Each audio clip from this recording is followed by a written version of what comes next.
தமிழக அரசியல் களம் தற்பொழுது எதிர்பாராத திருப்பங்களால் சூடுபிடித்துள்ளது. மே 4ஆம் தேதி வெளியான தேர்தல் முடிவுகளுக்கு பிறகு எந்த கட்சிக்கும் தெளிவான பெரும்பான்மை இல்லாத நிலையில் அரசியல் பரபரப்பை உச்சக்கட்டத்திற்கு கொண்டு சென்றுள்ளது. இந்த நிலையில் அதிமுக பொதுச் செயலாளர் எடப்பாடி பழனிசாமி திமுக ஆதரவுடன் ஆட்சி அமைக்க முயற்சி செய்கிறார் என்ற தகவல்கள் அரசியல் வட்டாரங்களில் வேகமாக பரவி வருகின்றன. இது தமிழக அரசியலில் இதுவரை யாரும் எதிர்பார்க்காத முக்கிய திருப்பமாகவே பார்க்கப்படுகின்றது. மேலும் இந்த அணியில் இணையும் சிறிய கட்சிகளுக்கும் அமைச்சரவையில் வாய்ப்பு வழங்கப்படும் எனவும் கூறப்படுகின்றது. இதற்கிடையில் நடிகர் விஜய் தலைமையிலான தமிழக வெற்றி கழகம் 108 இடங்களில் வெற்றி பெற்று தனிப்பெரும் கட்சியாக உருவெடுத்து இருந்தாலும் முழுமையான பெரும்பான்மை இல்லாததால் ஆட்சி அமைவதில் சிக்கல் ஏற்பட்டுள்ளது. அரசியல் வட்டார தகவல்களின்படி தாவேகாவின் மூத்த தலைவர் ஆதவ் அர்ஜுனா காங்கிரஸ் ஆதரவை இணைத்து ஆளுநரை சந்திக்க வேண்டும் என வலியுறுத்தியதாக கூறப்படுகின்றது. ஆனால் அனுபவமிக்க தலைவர் செங்கோட்டையன் இதன் விளைவுகளை குறித்து முன்கூட்டியே எச்சரித்து இருந்ததாகவும்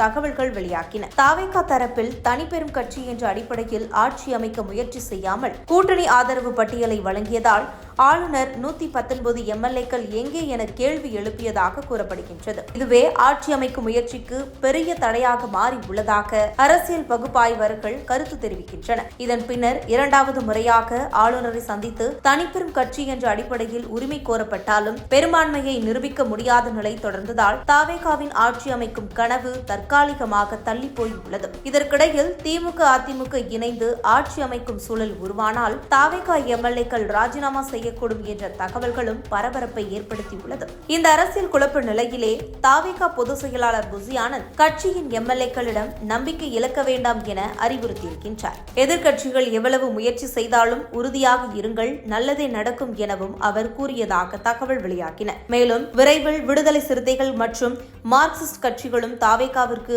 ஆதரவாக வரலாம் என்ற பேச்சுக்களும் அரசியல் வட்டாரங்களில் பரவி வருகின்றன. இது குறித்து உங்கள் கருத்துக்களை கமெண்ட் பாக்ஸில் கமெண்ட் பண்ணுங்க.